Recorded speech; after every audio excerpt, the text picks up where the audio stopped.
And we will also share to the cloud some stuff here. Everybody can see my screen, I hope. Yes, I can. Okay. And what I'm going to do is I'm going to keep the screen this way. That way I can see the actual slides, and I also can see some folks that are coming in late so I can admit them.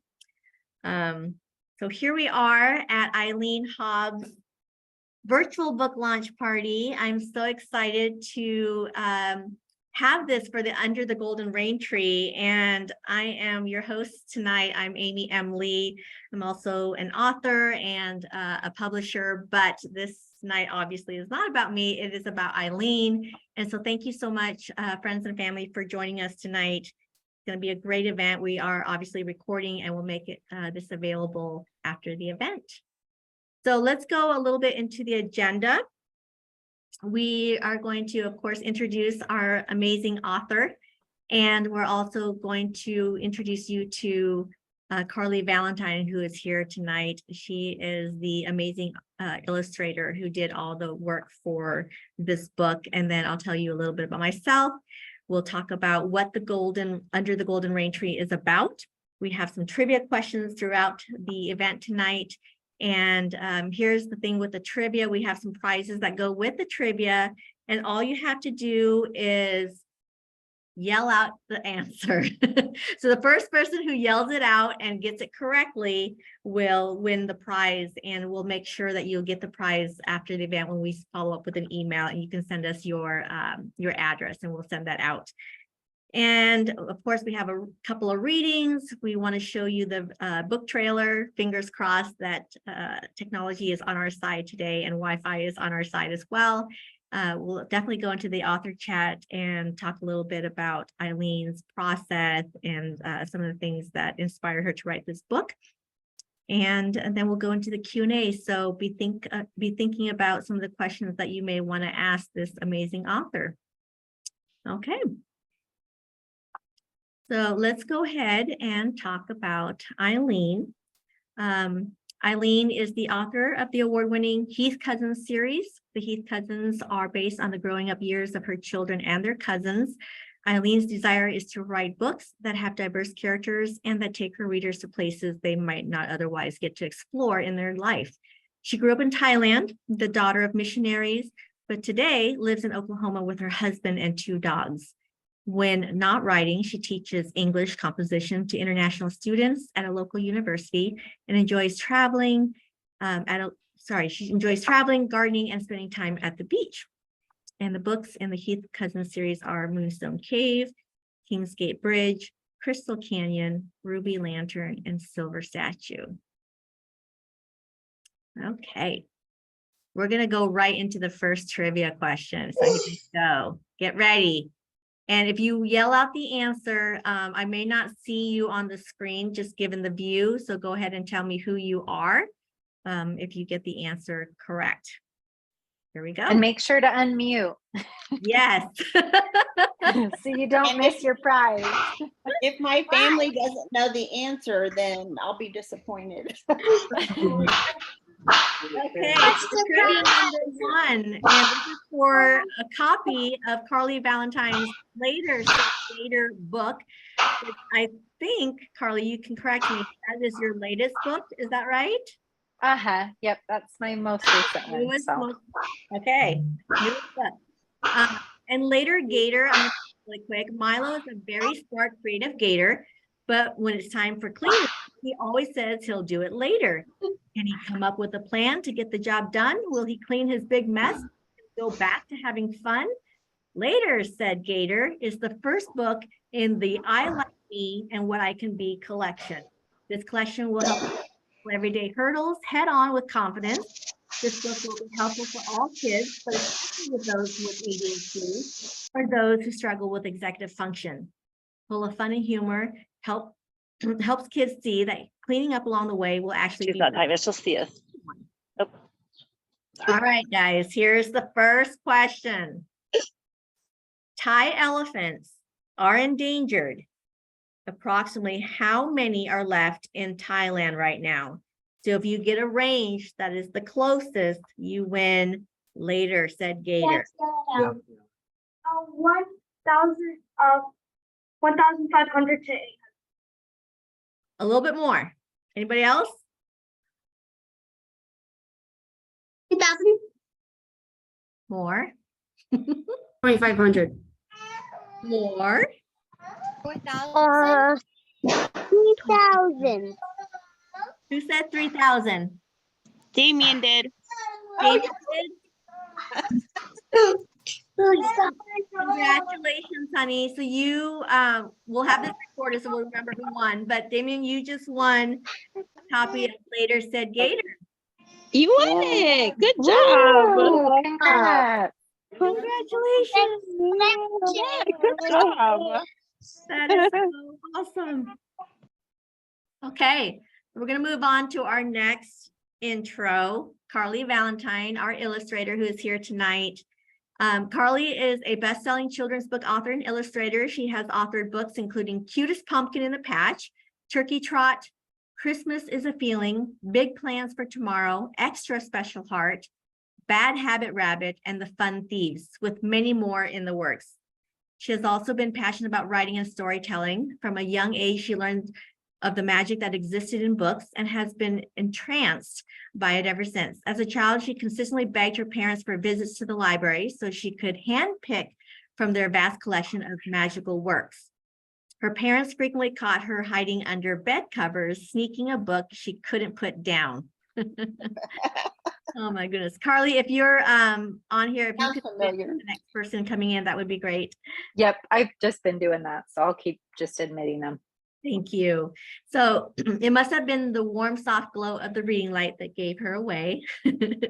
Her goal as mother and an author is to spread the magic of books to children so they can join in her obsession of reading. She loves to create fun stories by gathering inspirations from her kids. She resides with her husband and 2 boys, Finnegan and Lachlan, in Ogden, Utah.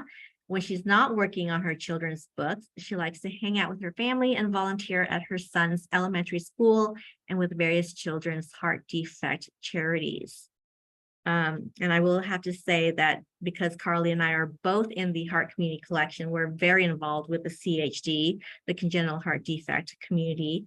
And so I am so thankful that Carli is on board with us because she's simply amazing, and you'll find out later on why she's so amazing. Okay, trivia number 2. You guys ready? Make sure you unmute.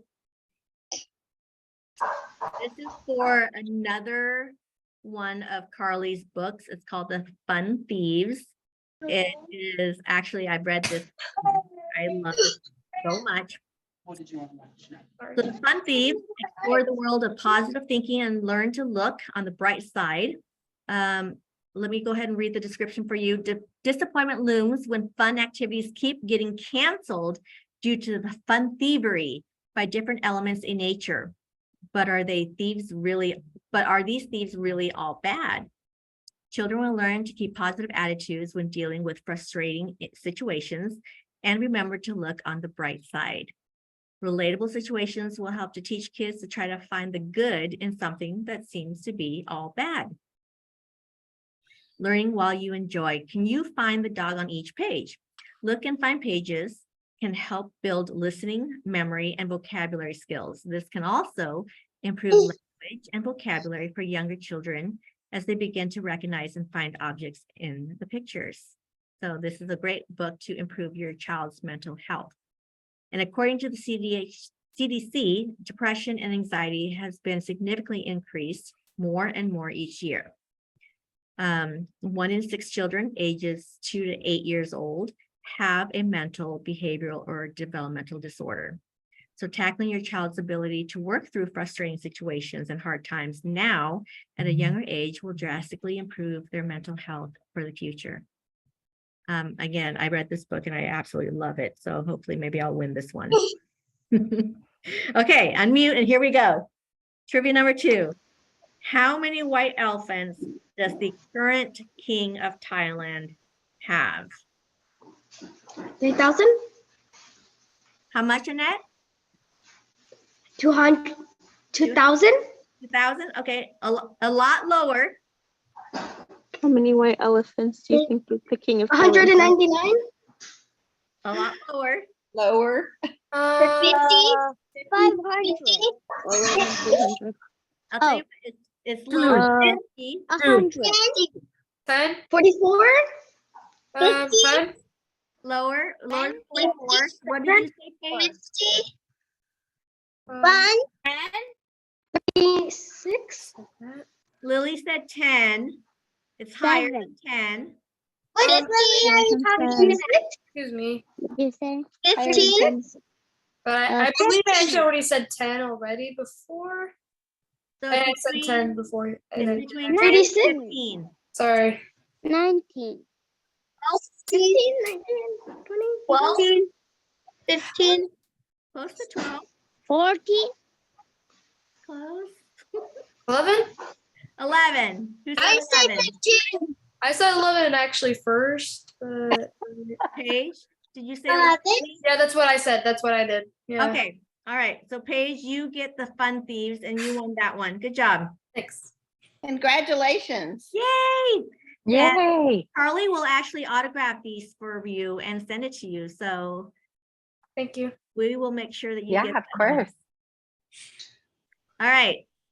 Next introduction is moi. So my name is Amy, and I am a Vietnam War survivor and a congenital heart defect warrior. I founded Quill Hawk Publishing, which is a woman-owned Asian American hybrid publishing company.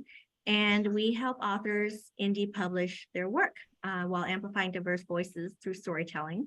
I grew up in Seattle, had a successful career at Microsoft and T-Mobile before pivoting to become a writer, publisher, and speaker. I'm an award-winning author of the Snow trilogy, Snow in Vietnam, Snow in Seattle, and Snow's Kitchen. And I recently published my 6th book, The Copper Phoenix, which is actually an autofiction about surviving a lot of abuse. And I was also profiled in the Asian Women Trailblazers Who Boss Up, was named Top 50 Unsung Heroes of 2023 by Asian Hustle Network, and was featured on the Wall of Inspiration by Elevate Women in STEM. And I've been interviewed on numerous media outlets. I founded the Heart Community Collection, which is what Carli and I are a part of. That's the resource for the CHD community. I sit on a couple of boards, and I also am in the process of forming the Copper Phoenix Foundation, which is a mission to support survivors of some crimes. So without further ado, we'll go into our next trivia question, which is a copy of my book, Snow in Vietnam. This is an adult historical women's fiction novel. So may not be appropriate for all viewers here tonight, but let's go ahead and go into trivia question number 3. Okay, so what percentage of kids between 9 and 12 years old, okay, what percentage of kids between 9 and 12 have said that they've been bullied? What do you think it is? 10. 95. 75. 83. 75. 80%. 64. 75. 78. 64. Lower than 56. 75, 19%. 56. higher than 19, 56. 20? lower than 100. 26, No, that's not your 56. 64. lower, higher than 20, and 49? lower than 56.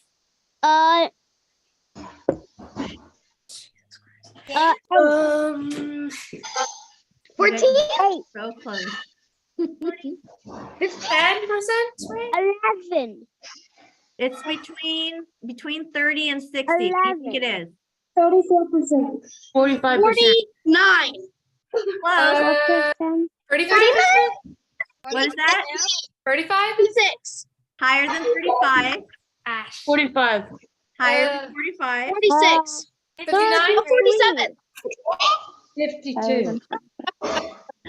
June, lower than 52, 59, isn't it? 32. 49. close, 59? 51. close, 51. 52. close, 54. 53? 39. 53? Who said 50? We did. Andre What did did. you say? 39. Who said 50? Andre.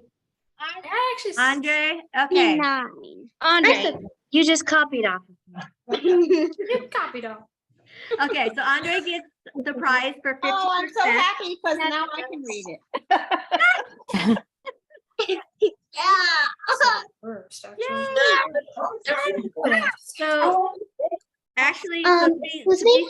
specific, it's 49.8% of tweens, wow. 9 and 12 years old, who have said they experienced bullying at school.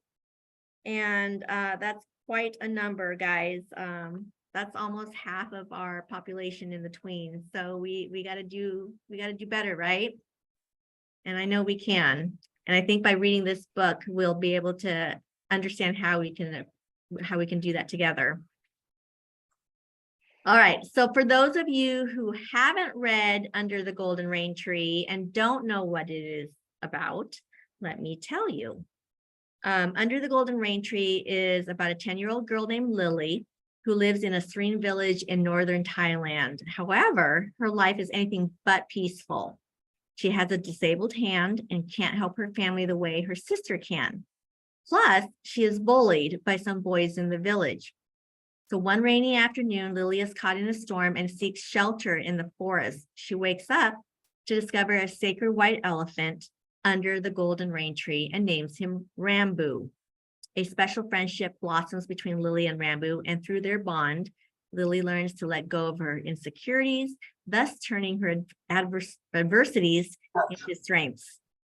But Rambu is a white elephant, and all white elephants belong to the king. So the bullies, they threaten to have Rambu taken away. What can Lily do to keep Rambu safe? You got to read it to find out. All right. You ready for the next trivia question, guys? You ready? Okay, so here we go. For a signed copy of Under the Golden Rain Tree. Here is trivia number 4. So Rambu is the elephant, and he is named after a type of fruit. Can you guess what that fruit may be? And if you can think of the name Rambu, it's kind of the name of the fruit already in there. Albino? Pear?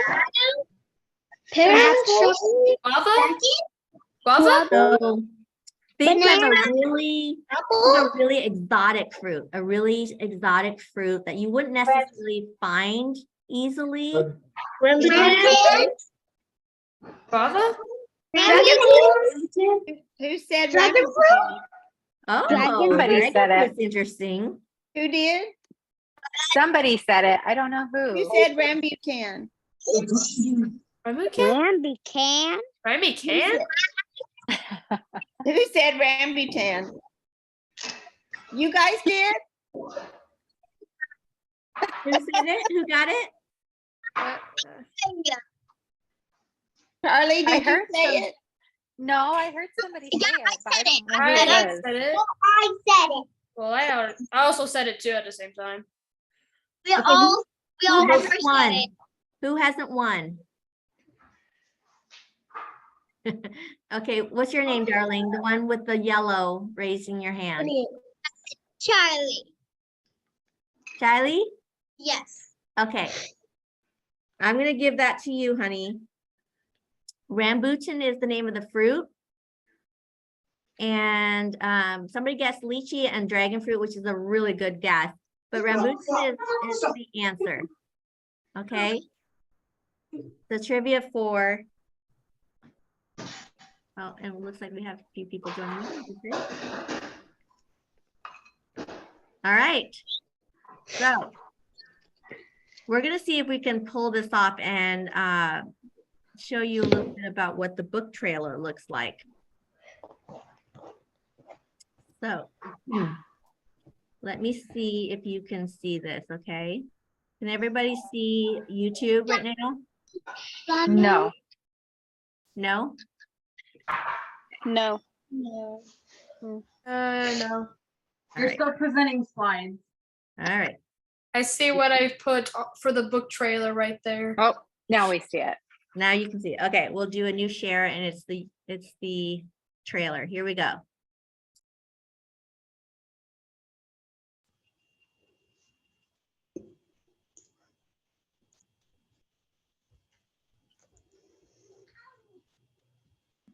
Amy, the sound's not working, just so you know. Oh. I don't know if you can change that or not.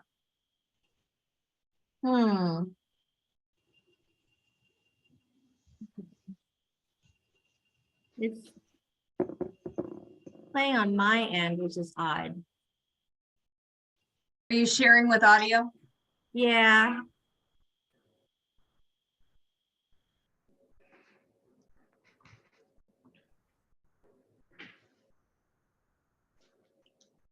The speaker's on.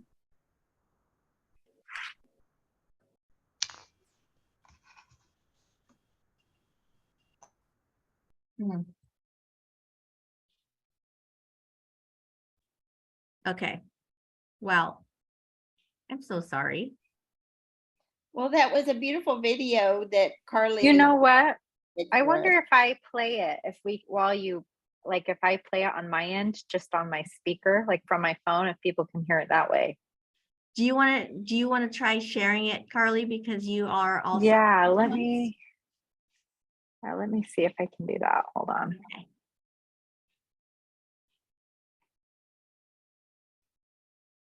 Do you want me to maybe read a little bit while she's doing that, or?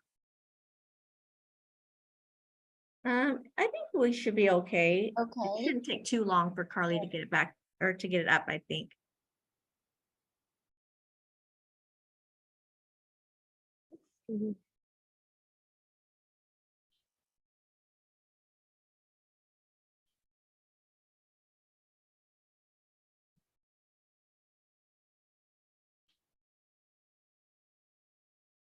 In worst case scenario, we can always send out the link to, Oh, that's not the right one. Sorry. we can send out the link to the trailer and that way you guys can see it as well. It's a beautiful Can you see trailer. this? Not yet. Okay. It's a beautiful trailer that actually Carli put together for us. And she's just like the guru, wouldn't you say, Eileen? Really? Of all social media and videos and marketing and promos.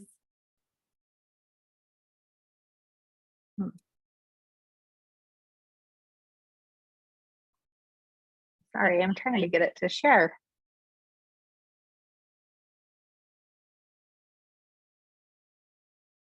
Okay. Shall we just move on then? Yeah, let me see really quick one more thing. Try again here.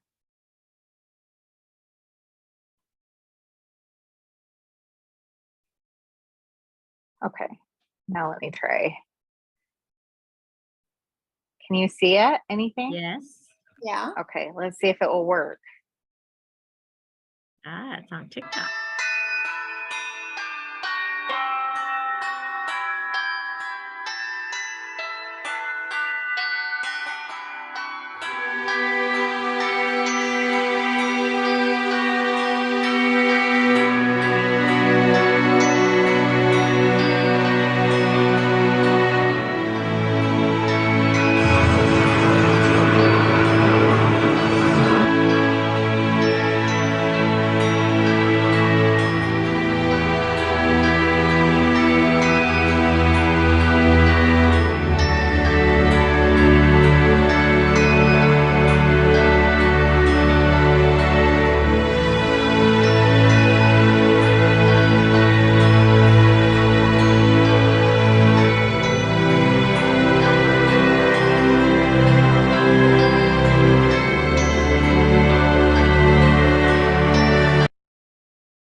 Love it. Okay.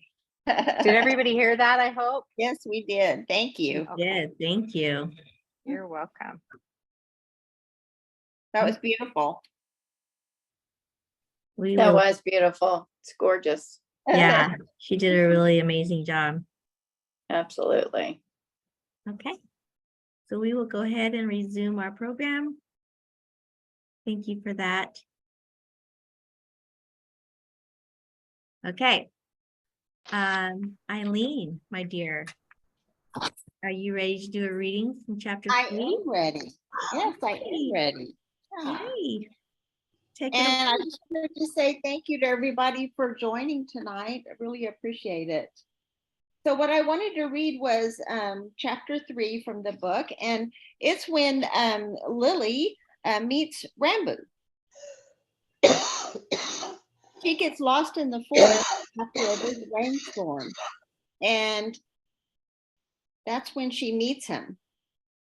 Lily woke with a start, not sure where she was. Something had woken her. A rustling sound nearby. Or was it a snort? She wasn't sure. Then she remembered where she was.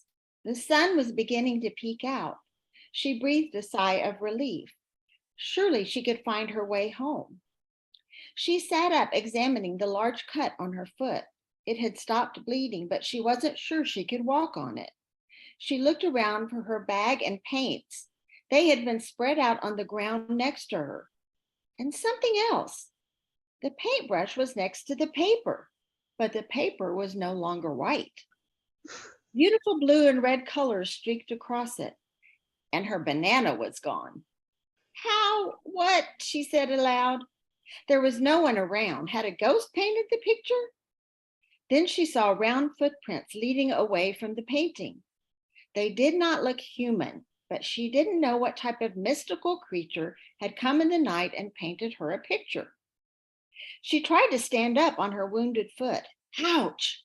How could she walk on it? Suddenly she heard the rustling sound again. If it was a wild animal, maybe she should climb up the tree. Was it a tiger? Her heart raced. She reached up for the first branch of the tree, ready to pull herself up to safety. Then the strangest thing appeared out of the bushes. It was a long pinkish white arm of some kind. It looked like the end of her own arm. What? Before she could climb up, a head attached to the snake-like arm emerged. It was a huge head with enormous ears. On top of its head was a mound of wiry white hair. Lily froze. The creature straightened out its snout and pointed at her, making a noise like a rusty trumpet. Honk! Lily had seen elephants before, but she had never seen one like this. He looked like all the gray color had drained from his body. All that was left was a strange pink color, dotted with black freckles. Was she dreaming? Was it a white elephant? She had read about them. White elephants were extremely rare and were thought to have magical powers. She found that she was holding her breath. This was a baby about the same height as Lily herself. Was there a fierce mother elephant somewhere? The baby elephant stepped out of the bushes and walked cautiously toward her, its snout reaching out to sniff at her. She froze, feeling its hot breath on her. He had beautiful pale gray eyes, and his eyelashes, the color of wheat, were long and fluttery. His snout settled on her bag, trying to open the flap. "Are you hungry?" she asked softly, still afraid to move. Slowly, she reached into her bag and pulled out the last banana. The creature took it in its snout and then curled it around to put it into its mouth, swallowing it in one gulp. The snout came back to the bag, looking for more. "I'm sorry, friend," Lily said, patting him on his leathery head. "I'm all out." He made his honking sound again, startling Lily. She backed away. He stepped toward her. She backed away again. Finally, she stood still. He used his snout to sniff her hair and her bag, and then gently sniffed at her two-fingered hand. It was a light touch, not meant to hurt her. He was curious. He touched her gently, like a blind man might touch someone to know what they looked like. Lily reached out to touch the wiry ball of hair on top of his head. She giggled. It's like a rambutan, she said, referring to the egg-shaped red hairy fruit that she loved to eat. Maybe I'll call you Rambu. The elephant opened her bag with his snout and pulled out the paintbrush. He gripped it in his snout and waved it back and forth. You, Lily exclaimed, you painted the picture. She watched in amazement as Rambu dipped the brush in the sticky paint and swiped back and forth on the paper. That's amazing. How do you do that? She studied him carefully, and then she had an idea. She took out another paintbrush and carefully put it in between the two nubs on her right hand. She watched Rambu use the top lip of his snout to curve around the paintbrush. She could do that too. One finger was longer than the other. She could curl it around the brush as Rambu did. She sat next to Rambu, dipping into the paint and laying out smooth strokes onto a fresh white paper. Rambu nodded his head up and down, stepping from side to side. Lily wasn't sure how long they were there together painting, but she finally heard a faint voice in the distance. Lily, where are you? Someone was looking for her. I've got to go, Rambu. I'll try to come back, okay? With more bananas. She limped toward the sound of the voices. Here, she yelled back, I'm here. She turned to take one more look at her artist friend, but Rambu was nowhere to be seen. Had it been a dream, she wondered? Was he real? She hoped so. She longed to see her new friend again. Oh, I love it. I love it. That's beautiful. Thank you. It's so cool. So beautiful. Guys, I read this book like 3 or 4 times. It is such a beautiful story. Is that the Um, end? It's really beautiful. That's not was- the end, honey. Who asked that? It's chapter 3. It's just the beginning. It's really- just the beginning. It's nice to hear it again, really. I can't wait to hear the rest of it. It's a really nice story. I love it. I'm in the truck driving home with my 3 kids and they kept yelling at me, turn it up, turn it up. So from kids' point of view, you get an A+. Oh, thank you. Very sweet. Yeah, actually, Paige she was my beta reader, which means that she was a person who read my book before to kind of give her point of view. And so she's read it. I really love the And book. made It was some really great- nice. Made some great suggestions for me too. Good job, welcome. Paige. Those You're beta welcome. readers are super important to have. They are very Yeah, important. you're really welcome. Thank you, honey. Okay, Thank so that was chapter 3, when Lily and Rambu first meet under the golden rain tree. So that's lovely. All right. We are going to go into the next trivia question. And this one, you guys, the winner gets a mug. It's a beautiful mug of Rambu. And so here is trivia Oh, you question can see number it. 5. There we Oh, go. there it is. Okay, maybe I'll win this one. All right. I want that. Got to put your thinking caps on. Here we go. What is the religion of Thailand? Buddhism. What is Buddhism? Oh, that was my sister Jeanette. Jeanette, you got Buddhism? Yes. Yay! You get the Rambu mug. I'm so glad. I said that. Yeah, I don't have to travel too far to give it to her. Okay, great. We'll save on shipping. That's right. If I knew you would be traveling to give the prizes, Oh, we'd win more prizes. So you're going to hand deliver Damien's book? Oh, well, sure. Maybe not this week, but yeah, if you're patient, she might. I think Carli has to hand deliver it. The patience of a 6-year-old. Exactly. Yeah, Carli will have to travel from Utah. Good job. Okay, so we will go on to our next event. Good job, you guys. So that was trivia number 5.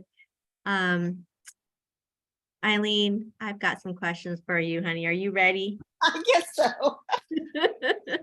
And we didn't rehearse this, so we'll see. This is gonna be impromptu. We'll see what questions or what answers she comes up with. Nothing dear. rehearsed.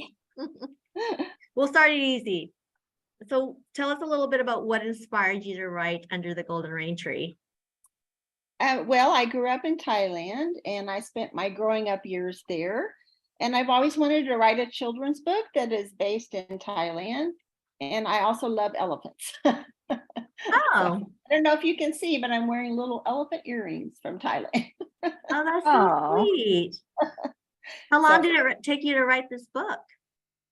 How long did it take? Well, it didn't take too long to write it, but as you know, there's a long process for book writing, and is beta readers, editing again, and illustrations, and so it probably took several months to get it all together. Which is actually pretty fast in the publishing and writing world. So Yeah, I good think job. it is. Yeah, my Yeah, illustrator was very fast too. very helpful. Which Yeah. one of the questions was who painted the mug, which Carli said that she did the illustration. She did. Yeah, yeah. So what's on the mug is from her. She did she designed the cover as well, and so that's on the mug. Excellent. Okay, so for people who are getting into the writing business and they are interested in publishing, what would you say? What would be your advice to getting started in writing a book? Well, I think maybe to do some research, because nowadays there are so many different ways to publish. You can go the traditional route, or you can do your own self-publishing, or you can do what we call kind of a hybrid, Amy, which is you're familiar with. And that is when you kind of work together with a company to put your book together. And of course, talk to other authors, talk to people who write in your genre, or follow them, go to writing conferences. So there's a lot that you can do to prepare now and continue to work on what you're writing. Yes. Keep writing. Yes. And I will say one thing to add to that is, there's another arm of publishing, which is called Vanity Press. Mhm. And so for any of you out there who are thinking about publishing a book, stay away from vanity presses. Those are the kinds of presses that will actually charge you an arm and a leg and really under-deliver in terms of the product. And if you ever have any questions, definitely speak to Eileen, speak to Carli, speak to me, and we can definitely guide you along your journey as an author. So, okay, so with regards to your writing, what would you say is your favorite part and process? The favorite part of writing? Yeah. Probably when I'm in the middle of it. Because you kind of, at least I do, I kind of get lost in the story and the magic and the fantasy and the storytelling, trying to get my character from point A to point B. So I think the actual writing of it is my favorite part. Do you feel like there's a trajectory of some sort between beginning and end? Like, how do you know where to start? How do you know where to end? How do you fill in the middle parts? Well, that's always a mystery. Sometimes I actually know how I want it to end, and I'll write the ending. And then I have to go back and get my character story from the beginning to the end. In this one, I don't know, I always had in my mind that she would meet under the golden rain tree, and I had all of that in my mind. And so it just kind of developed a little bit as I was writing. I wanted to include a lot of kind of my growing up experience and my siblings as well. If Peggy and Carrie are listening, they'll know. So what's the significance of the rain tree? The golden rain tree? The golden rain tree, I just have always had this idea that they would meet under the golden rain tree, and it's one of the national trees of Thailand. And so I just had that, I had that whole picture, what Carli designed for me in my mind from the beginning. And to be honest, I never knew that there was such a thing as a golden rain tree. It has different names, but one of the names is the golden rain tree. Okay. And do you only find it in Thailand, or where else would you? No, you can find it in other places as well. Okay. Okay. See, that's what makes this a good book, Eileen, is because it not only entertains, but it educates.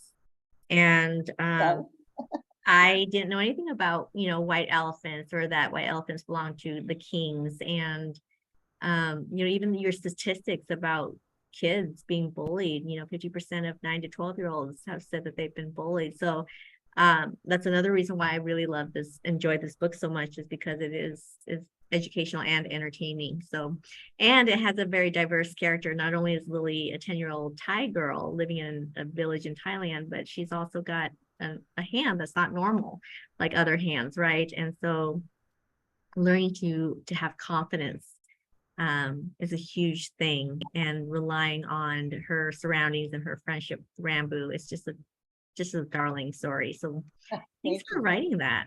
Thank you. Yeah. So there was a question from June Coleman.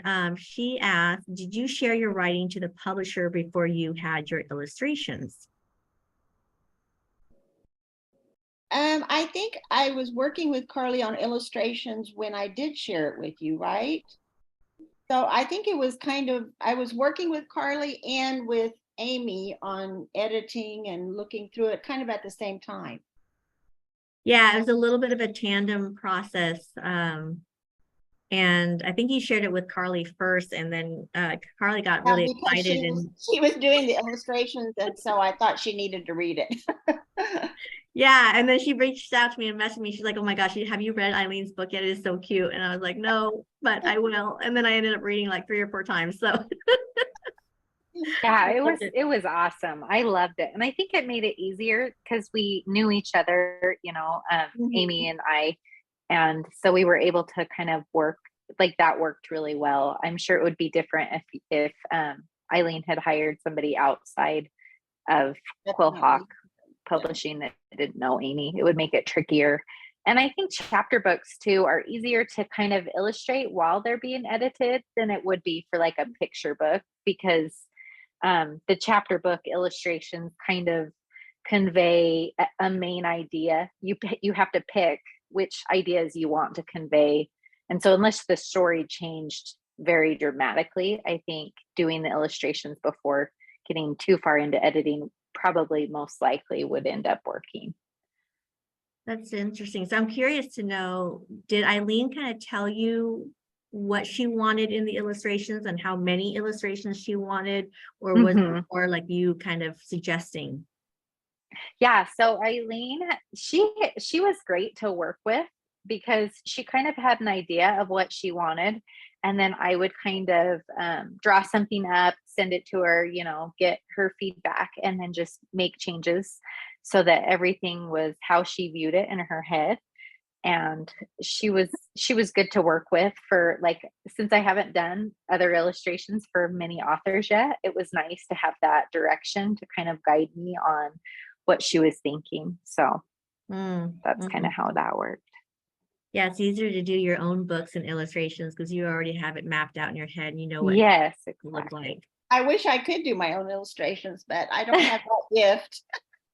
I don't know. You're pretty talented, because she would send me some little sketches. I'm like, that's actually pretty good, Eileen.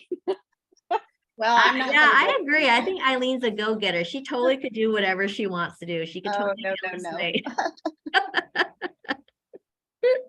So what would you say, Eileen, is the most difficult part of either writing the story or just going through the publication process? The marketing, promoting myself, promoting my book. if you don't know, most authors are kind of introverts, so it's really hard, I think, to put yourself out there, and especially if you've written a story that's very personal, and to kind of put it out there and let other people look at it and see it, and also to tell them to, please read my book. And Yeah, I would concur with that, because I think, if you want to be read, right, there's that saying, if you want to be read, you've got to promote your book. And it's not a one and done deal. It's of course we have our launch and everything, but really it is putting yourself out there every single day, whether it be on social media, or you're working with an advertising firm, or what have you. But doing your book signings, that is also a challenge too, right? Because you really have to speak to your book and put yourself out there. My best promoters are my family, because I could not have done any of this without them. My family is so great about promoting for me. So well, you definitely need a tribe. You need your foot traffic tribe, Yep, I do. I have my tribe. Yeah. So tribe, if you're listening, read the book and write a review, because authors really depend on the reviews. Yeah. I mean, of course, all authors, we rely on our reviews, because it helps our books to get noticed by other readers who may not necessarily know what the book's about or know us as authors, so it's a way for them to discover new authors and new stories. So if you write a review, go on to Amazon, go on to Goodreads, BookBub, Barnes and Noble, wherever. Paige said, me personally, I'm an introvert. Yeah, I agree with you. I am too. And Kelly Jane says, after listening to you and some of your story, I can't wait to promote. Oh, thank you. I can't wait to promote you at Grasshopper Learning Center in June. That's right. I'm gonna go do a special day with her there. I'm looking forward to that. Oh my gosh. That's cool. And Carissa says, I'm a third grade teacher in Texas. I plan to read this and share with my students in the future. Oh, thank you very much. I love it. And actually, Eileen, you go out and you do quite a bit of readings at elementary school. I do. I've done several author visits this semester. I took a semester off from teaching, which I really liked. And I went to a lot of different schools and did author visits, and the librarians, a lot of them were just wonderful. See if any of them are on here right now. If I visited your school, maybe just say so in the chat, and I really appreciate allowing me to come and share my books. Well, and now you have a new book out, so that you can revisit school. That's right. And again, like I said, I love this book, and I think every child should have the opportunity to read it, only because it does teach you so much about confidence and standing up to bullies and just family bonds. There's so many themes in this book that it's just absolutely beautiful. And of course the illustrations. Gotta love that. Okay, I think I saw somebody in the chat also mention something. Let me go ahead and read it really quick. Oh, Brenda Warren says, you didn't visit my school. My students definitely read you when I was teaching Houston. Sounds like a trip for you, Eileen. Well, she lives in Iowa now, so. So if she invites me, then I'll try to make it out there. There you go. There's the invitation. Okay, Eileen, I got a couple more questions for you. Okay. Who would you say is a mentor of yours? I don't know that I really have a mentor, but I have encouragers, I would say. And again, my family, a lot of, but mainly my family are my encouragers. They keep encouraging me to keep going, and if I get discouraged or whatever, then they'll come to my aid and encourage me. So I would say probably my family has just been my encouraging support. Yeah. And also I feel like it's very important. I try to be a mentor to others as well, other authors. and it's important to share what you know with other authors who are writing, and so it is important to be a mentor. Yes. And I will say that I don't know if George is on tonight, but if he is, Yeah, I have to get a shout out to my husband because he has supported me all the way, and he is my business manager, but he thinks that he's underpaid and he keeps threatening to go on strike. But he just updated my website and did a wonderful job. So thank you, George. oh, is he freelancing? Is he for hire? You'll have to check with him on that because he complains that I hire him out. So That's hilarious. It is different working for, for your spouse versus for other people. yeah, I think I'm a little bit demanding. Oh, me too. Yeah, I have a silent partner, which will remain silent because, oh, did I just hear him? Unless. I don't think so. Okay. All right, I have one more question for you. And Okay. I want to know what you're working on next. Like, what do you want to do? Next steps? You mean my next book? Yeah, next book or next project? I have 2 books coming that I'm working on. One, Carli's working with me as well. And I think, let's see, Paige, did I send you the Sea Stars book? Yeah, you did. Okay, yeah, so Paige did a beta reading for me on the Sea Star. It's called Stella and the Sea Stars. It was So really good, honestly. I liked it.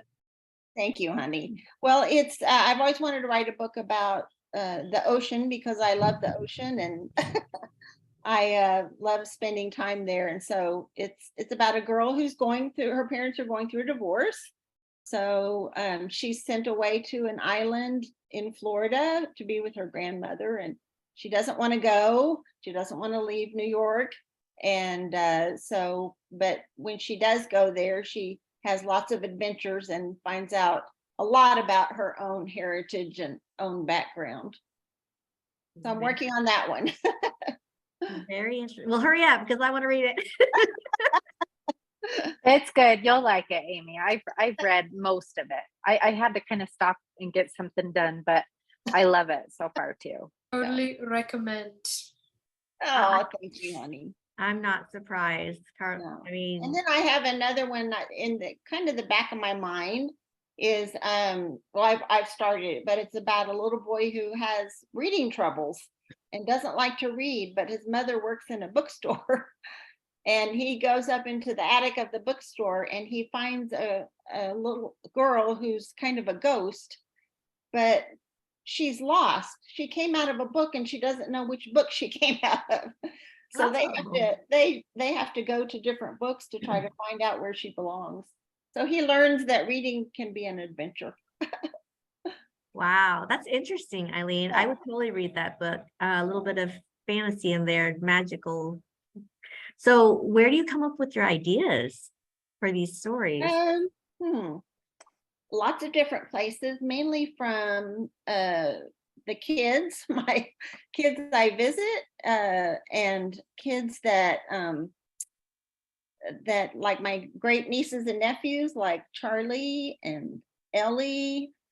Charlie and Ellie actually want me to do a sequel to the Heath Cousins, and I've kind of started working on it.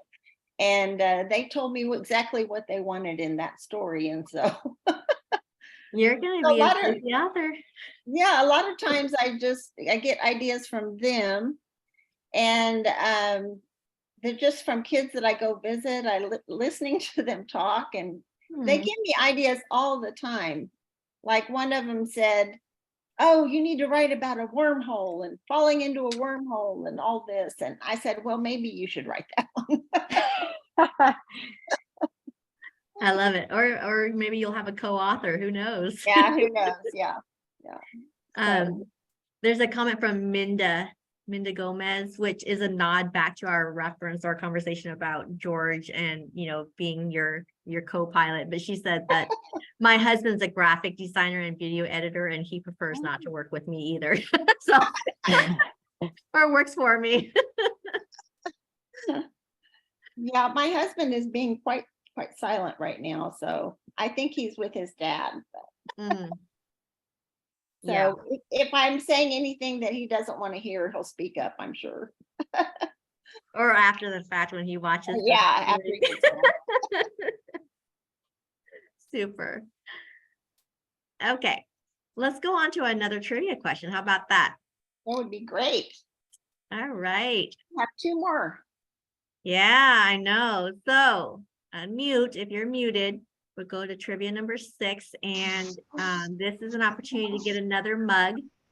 There it is. He's holding it up. And that is a picture of a lotus flower. Yeah, that's from Carli's illustration. Yeah. And so an interesting fact about lotus flowers, because one of my books, Snow in Vietnam, has on the cover, the heroine is actually holding a lotus flower that hasn't bloomed yet in her hand. And lotus flowers actually, they live in murky waters, and they actually at night, they will sink down to the bottom and they'll close up their buds. And then in the mornings, they'll reemerge and blossom back up again. And the beautiful thing is there's no mud, no water on them on the inside of their bud when they rebloom. And it's an amazing, interesting thing about lotus flowers. Okay, so for trivia number 6, for the mug, name one of the 4 countries that borders Thailand. So there's 4 countries that border Thailand. And if you know your geography, India? name one. No. England. Russia? Korea? Korea? Not yet. Korea? No, China? I haven't heard it yet. China? No China. Korea? Not Korea. Heather in the chat said Malaysia. Somebody put something in the chat. Heather in the chat said Malaysia. Okay, Heather, ding, ding, ding, ding. Yay! Heather, you win. So the 4 countries that actually border Thailand are Malaysia, Laos, Cambodia, and Myanmar. And for those who may know about Myanmar, it used to be called Burma. So if you had guessed Burma, I would have accepted that as well. Thank you, Heather. Good job, you get a mug. Super, super. Okay. Moving on. We have another special reading from chapter 11. Okay, so in the book, Lily has a complicated relationship with her mother and her sister. And so events happen that make her feel unloved sometimes.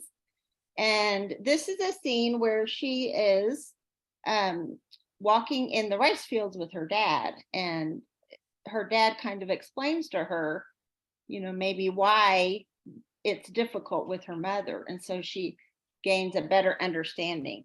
It's chapter 11 and it's called You Are Enough. Lily woke up the next morning with her stomach growling. She had fallen asleep without eating after all the trouble the night before. She climbed out of bed and looked out her window. Dark gray clouds were gathering around the mountains, brightening the colors of the rice fields to a shimmering gold. She could smell the fresh scent of the rain, like clean skin after a bath. It would soon sweep down on them like sheets of liquid silver. She peered around the door. Her mother and Jasmine, Jasmine's her sister, sat on the vinyl mat, silently working the colorful beads back and forth with their needles. It was as if nothing had happened. Her mother glanced up when Lily came out. Do your chores, her mother said. Then there is rice and vegetables in the kitchen for you to eat. Jasmine said nothing and did not look up. Lily went down the stairs and found the bucket of seed for the chickens. They gathered around her, clucking and pecking on the dirt where she scattered their food. There was a small lean-to where the hens had built nests, and she searched through them, collecting 3 freshly laid eggs. Perhaps her mother would make her an omelet with them. She set the eggs in a tin can on the stairs and made her way toward Fatty, who squealed at her. She would have to gather the green leaves from a nearby pond to feed her. Fatty, or the Thai word is uan, is her pig. Next to Fatty was their water buffalo, Jaidi, which meant good heart. She was slowly chewing a bucket of hay. She looked at Lily with soft, soulful eyes. Lily patted her softly in between her horns. Jaidi had been with them a long time. During the harvest, after her father had gathered up the bundles of rice, she and Jasmine would climb up on Jaidi and ride her around. There was a trick to riding a water buffalo. You had to grab its tail from behind, use the curve of its back leg to step up, and pull yourself up onto its back. Some buffalo didn't like it. They would turn their heads toward the rider and try to swipe them with their horns. But Jaidi was different. She was always patient and would walk around slowly, chewing hay and swishing her tail back and forth. Down the hill, Lily saw her father walking slowly through the rice fields, pausing now and then to bend down and check an emerald blade of grass. In September, there wasn't a lot to do. In May, however, which was the planting season, she remembered how hard he worked. He had walked through the shin-high water with a wooden cart full of rice seedlings by his side. Up and down the rows he went, planting the seedlings with utmost care. There was a beautiful rhythm to it, but she knew how hard it was. While planting, he wore only blue cotton loose pants and no shirt. The sun glistened on his thin, muscular frame. A round straw hat sat on his head. Occasionally, he would stand up to stretch his back, but then the routine would start again. He did this from dawn to night until all the seedlings were planted. Sometimes Matt and Jasmine would help. They would all groan from back pain at the end of the day from bending over so long. Today, her father looked more relaxed. The rains were plenty, and that meant the rice was growing well. This was the waiting time until, in a few months, the crop would turn a golden brown and it would be time to harvest. Pa, she said quietly, coming up behind him. He turned to her. How are you today, Dogmai Lek? He asked, calling her Little Flower. That was his nickname for her. Lily shrugged. I'm okay, she said. He nodded. Get your chores done? Yes, I'm getting them done. Good, he said, turning back to inspect the rice stalks. The water was up to Lily's shins as she padded through behind him. An occasional crab stuck his pincers up above the muddy water as they walked. I'm sorry, she said to his back. I know, he said, without breaking his movements. He turned then, looking down at her. You must understand, it is a hard life we lead. Your mother works hard. Her reputation means a lot to her. I know, but he raised his thin brows, eyes twinkling. Yes, he encouraged her. She doesn't love me, she said softly. She thinks I'm broken. He stopped and reached out a hand to touch her shoulder. She loves you. She isn't sure how to show her love sometimes. Life has disappointed her. What do you mean? Her father hesitated. She didn't expect to be a farmer's wife, to live here in the mountains, but it was all I knew. Then her ma died when she was only 16. She had to grow up fast. Right after we married, my father died and left me this land, so we had to stay. Your mother wanted to live in a big city like Chiang Mai and have a business, so this was a disappointment to her. Lily thought about his words. It was hard to imagine her mother and father being young and having dreams of another kind of life. But she could understand it. How many times had she dreamt of living in another country and having adventures?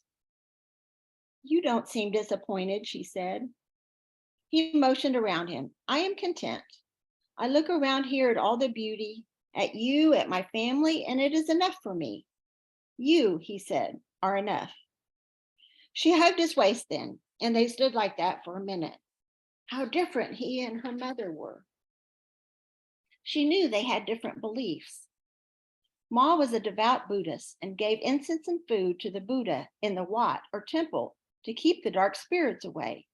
Ma also put food and incense in their own spirit house, which is a temple the size of a dollhouse that almost every Thai home had in their yard. Lily wasn't sure what she believed. She was faithful to go to the temple with her mother, but occasionally she visited a local church in a nearby village with her dad. He didn't go often because her mother did not approve. Go on now, he said, and finish your chores and be patient with your mother. Lily turned back up the hill toward the house. As she did, big drops of rain began to pelt her skin. It didn't matter. Her father would continue to walk the fields. She would continue to gather greens for Fatty, and Jasmine and her mother would continue to work on the bracelets, pausing only to change the station on the radio to listen to their favorite show or music. This was her life, she thought. Everything was the same. And yet, everything felt different, like the colors around her were brighter, and the hole she carried around inside her was a little less empty today. And that feeling had a name, and it was Rambu. Oh. So we are in May, which means it's planting season. Did you, when you lived in Thailand, did you participate in planting and harvesting rice? No, I didn't, but we would go. I hope Peggy's listening because she's my sister that we, if she is, then she needs to speak up or chat or something, but we would go out and play during the harvest. And during the rainy season, we would go out into the fields and collect crabs and put them in buckets, but I was always afraid because their pinchers kept pinching me. But we would go in with the dry season and we would ride the buffaloes.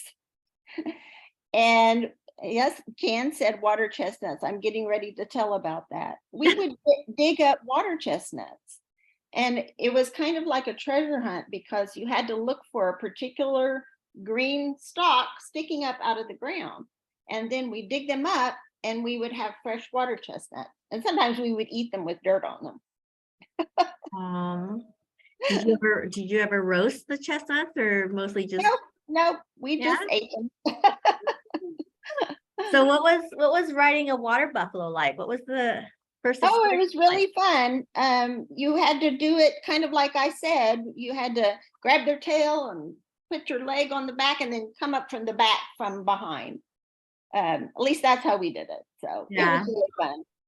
Aw, you weren't scared? No. We were very brave back then. Aw. So switching gears a little bit, what do you do when you have writer's block? I usually just take a break and go do something else. I look through, I love artists and illustrators, and I stalk them on Instagram and Facebook, and I go and look at what they're drawing and and that gives me inspiration. I'm stuck on a character, if I want to, Annette Bay says, me too. And that kind of gives me inspiration, or I'll go work in my garden or just go for a walk, just to take a break from it. Sweet. Carli, what do you do for writer's block? Because you produce a lot of books too, like Eileen.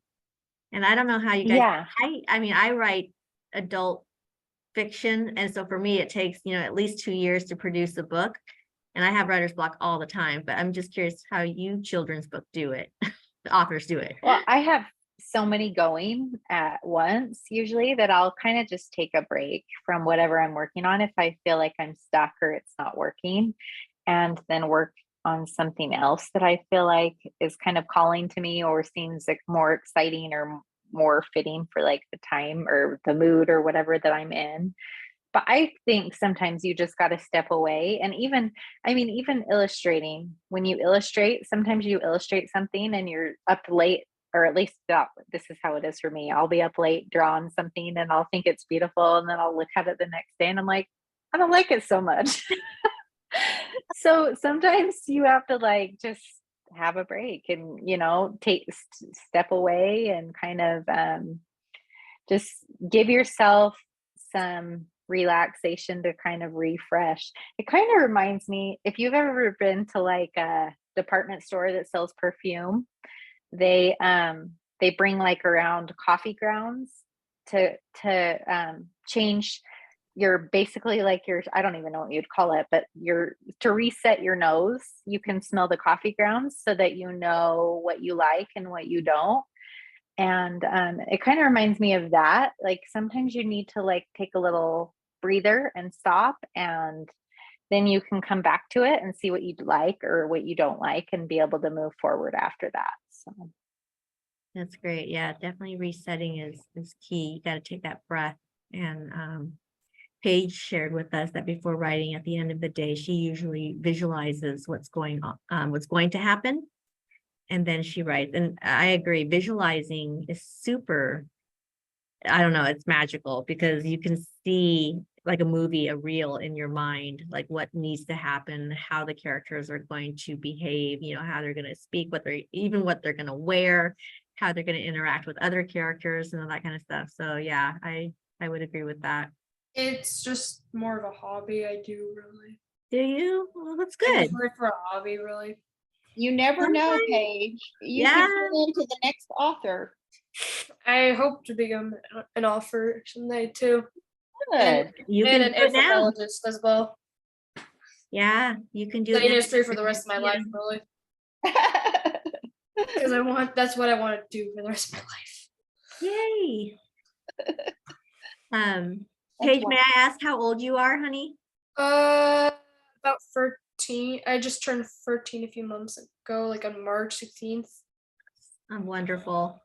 Yeah, my son who is 14, he and I are, he's not too excited, but we're gonna write a book together this summer, and it's called Bus Stop Buddies, and it is tailored around the theme of bullying. So if you have any advice or tips, I might tap into that, and maybe you'll be one of our beta readers too. We definitely need beta readers for this one once we write And it. that's also Yeah. a good base. Oh yeah, okay. Yeah, my mom and I attempted to do a book together once. It didn't really work out though. Historical fiction about the older sister of Anne Frank, actually. We attempted to Oh, do a book about her. It didn't quite, we kind of slacked a little. Well, you can always go back to it. Yeah, it's an idea I definitely go back to, really. But and sometimes you have ideas and those characters nag at you and they talk to you in the middle of the night, and then next thing you know, even if it's 10 years later, you feel Or like 15. or 15, It's like most definitely what kind you've of- got a story that needs to be told, and those characters won't let up until you tell their story. So yeah, yeah, don't give up on your dream. I just like bring light to characters more, like bring Yeah. light to actual characters. That's what my novels are about. It's just I'm bringing light to certain characters, to certain fictional characters I like. I just bring light to them, really. Love it. Thank you. And I want to say thank you to Selena who joined us today. Selena is actually one of our Quill Hawk Publishing authors as well, on to support Eileen, and she's going to be publishing a book that is, and I don't know if Selena, if you want to like unmute yourself and really share a little bit about what you're writing, but feel free to do so. Hello guys, I'm sorry, I'm in my car, but I don't know if y'all can see me. Yes.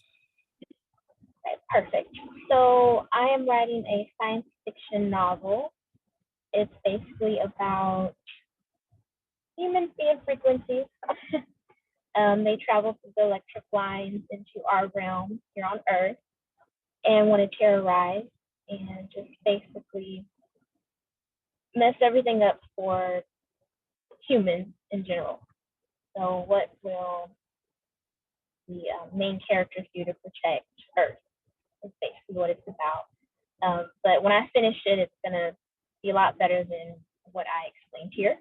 I can't You need to work on your elevator pitch. Yes.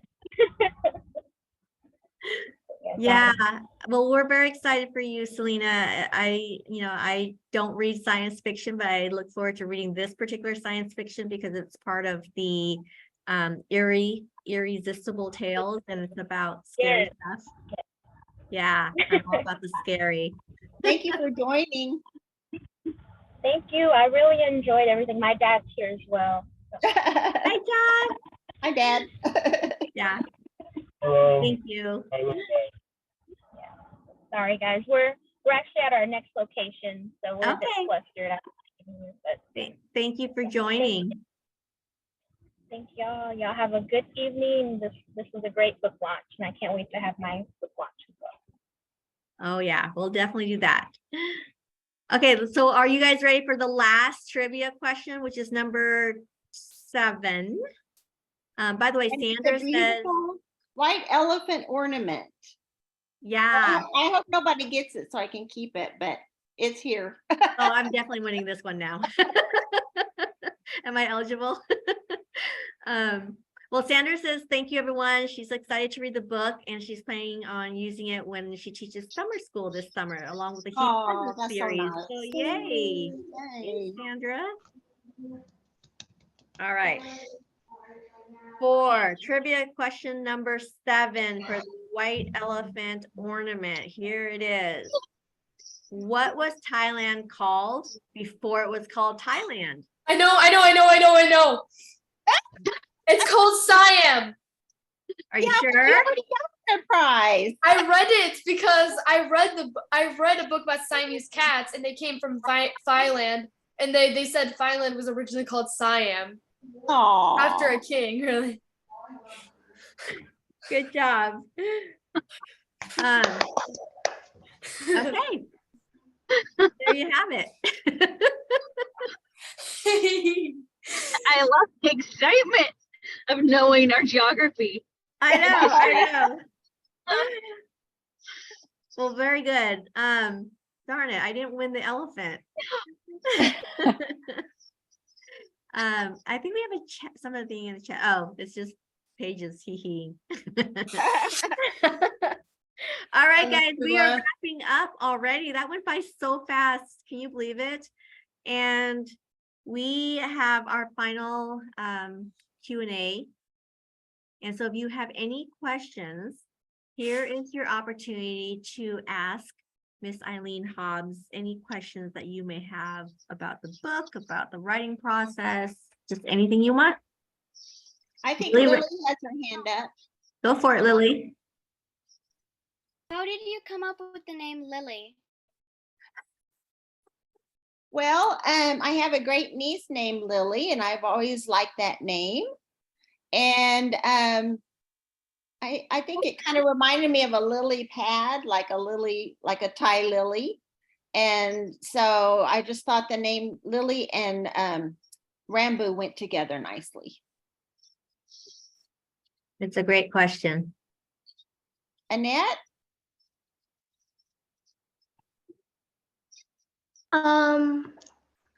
Carli, are you like an age 4 to 8 writer, or? Yeah, so I've done quite a few picture books, which are within that age range. I have kind of been working on some other stuff too, possibly a middle grade, possibly like a memoir for the future. So I do have some other stuff that I have been working on, but right now all I've published is my picture books for those age ranges. Okay, can you tell me some of the book titles, because I want my sister to read them. Yeah, sure. I have a lot of holiday ones. I have one called Santa Chew, like you're sneezing. And I have Turkey Trot, which is like a Thanksgiving one. I have Cutest Pumpkin in the Patch, which is a book all with different, it teaches kids emotions with the pumpkin faces. I have Christmas is a Feeling. Now it's crazy because I'm almost to that point where sometimes I forget some of them. But I have Later Said Gator. That one's kind of a fun one. That's my newest one. That's about a little gator that likes to procrastinate and doesn't want to clean up. So he ends up in like an explosion in his room and gets stuck. And I have The Fun Thieves is like a positive thinking book. And Bad Habit Rabbit is about a bunny that wants to be an official Easter bunny, but he has a bad habit of eating all the chocolates out of the kids' eggs. And An Extra Special Heart is a book for congenital heart defect warriors. It's a book that's supposed to empower kids with heart defects. And it's also just a good inclusive read about disabilities and accepting people with disabilities. And I think I named them all. Is it called Extra Heartbeat? That one's called Extra Special Heart. Extra. And also, can we find those books in the library? Some of them I think you might be able to. I would love it if you would request them at your library, because sometimes that's a great way to help authors out as well, especially independent authors. So if you ask when you're at the library next time, if you could request some of those books, if they don't have them, they might order them in for you even. My mom's doing right now, so. Oh, awesome. I love it. Anybody else have questions for Carli or Eileen? I have a question for Eileen. Yes. So when I got introduced to your book, I loved the disability empowerment aspect, because I think that's always been something I feel strong about, just having a child with a heart defect and some like ADHD, and then I have ADHD myself. So was there a reason that you had Lily with a hand that was different when she was born, or did you know somebody like that, or was that just part of the storyline as you saw it kind of in your head, or was there kind of like a special meaning? Or no, not really. I just I think so many of us have disabilities, whether they're seen or unseen, and I was very interested in this idea of throughout the book, it kind of talks about how being different is everybody has a little something that makes them different. And I just, I like the idea of learning to accept yourself and standing up for yourself. And so by having a disability, I think that kind of worked into the story. So she had to overcome her insecurities and become brave. I think that's so beautiful. That was one of my favorite parts of your story, is just watching Lily kind of feel unsure, like she didn't have a place and she didn't have a gift to offer. And then it's kind of amazing because after meeting Rambu and watching him paint, she basically kind of finds a talent she didn't even know she had. And I think that was really a cool part of the book for me. I loved it. Thank you. Annette, you still have your hand raised. Did you have another question?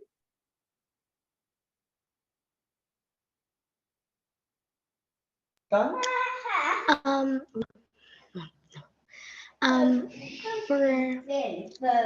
Eileen,